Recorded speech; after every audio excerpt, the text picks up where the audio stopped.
KNG Pudur அருள்மிகு மாரியம்மன் திருக்கோவில் திருக்குட நன்னீராட்டு பெருஞ்சாந்தி பெருவிழா ஆயிரக்கணக்கானோருக்கு அன்னதானம் வழங்கினர். கோவை காசி நஞ்சை கவுண்டன் புதூர் அருள்மிகு மாரியம்மன் திருக்கோவில் திருக்குட நன்னீராட்டு பெருஞ்சாந்தி பெருவிழா வெகு விமரிசையாக நடைபெற்றது. யாகசாலையில் 6 கால யாகங்கள் நடத்தி கோவில் கோபுரம் மற்றும் ராஜகோபுரங்களுக்கு கலசங்களுக்கு புனித நீர் ஊற்றப்பட்டு கும்பாபிஷேகம் நடைபெற்றது.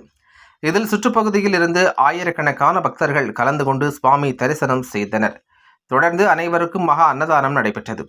கோவை காசி நஞ்சை கவுண்டன் புதூர் பகுதியில் அமைந்துள்ளது அருள்மிகு மாரியம்மன் திருக்கோவில். இக்கோவிலில் விநாயக பெருமான், முருகப்பெருமான், ஆதி நாராயண பெருமாள், அபிராமி உடனமர், அமிர்த கடேஸ்வரர் உள்ளிட்ட பரிவார தெய்வங்கள் அருள் பாலித்து வருகின்றன. இந்நிலையில் கோவில் புனரமைக்கப்பட்டு திருக்குட நன்னீராட்டு பெருஞ்சாந்தி பெருவிழா 12 ஆண்டுகளுக்கு பிறகு விமரிசையாக நடைபெற்றது. இதில் கடந்த ஞாயிறன்று மகா கணபதி ஹோமத்துடன் திருக்குட நன்னீராட்டு பெருவிழா நிகழ்ச்சி தொடங்கியது. திங்கட்கிழமை பஞ்சகவ்ய பூஜை, மூர்த்தி ஹோமம், சாந்தி ஹோமம், தீபாராதனை நிகழ்ச்சி நடைபெற்றது. தொடர்ந்து சுப்பிரமணியம்பாளையம் அருள்மிகு மாரியம்மன் திருக்கோவிலில் இருந்து முளைப்பாரி மற்றும் தீர்த்தக்குடம் அழைத்து வருதல் நிகழ்ச்சி நடைபெற்றது. தொடர்ந்து முதற்கால வேள்வி பூஜைகள் நடைபெற்றது. புதன்கிழமை 2ஆம் கால வேள்வி மற்றும் 3ஆம் கால வேள்வி யாகங்களும் நடைபெற்றது. அதேபோல் வியாழனன்று 4ஆம் கால வேள்வி, 5ஆம் கால வேள்விகள் நடைபெற்றது. வெள்ளிக்கிழமை 108 மூலிகைகளை கொண்டு 6ஆம் கால வேள்வி நடைபெற்றது.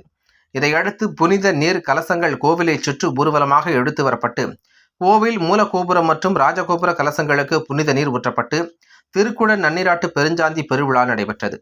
தொடர்ந்து அம்மனுக்கு சிறப்பு அலங்கார பூஜைகள் நடைபெற்றது. கும்பாபிஷேகத்தில் கலந்து கொண்ட அனைவருக்கும் ட்ரோன் மூலம் புனித நீர் தெளிக்கப்பட்டது.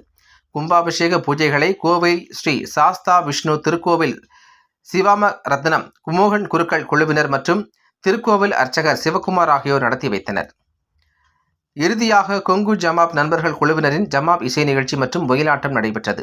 இவ்விழாவில் மங்கள இசை, கேரள செண்டை மேளம் மற்றும் விருந்தீஸ்வரர் திருக்கோவில் சிவவாத்திய இசைக்குழுவினரின் இசை உள்ளிட்டவைகள் இசைக்கப்பட்டது.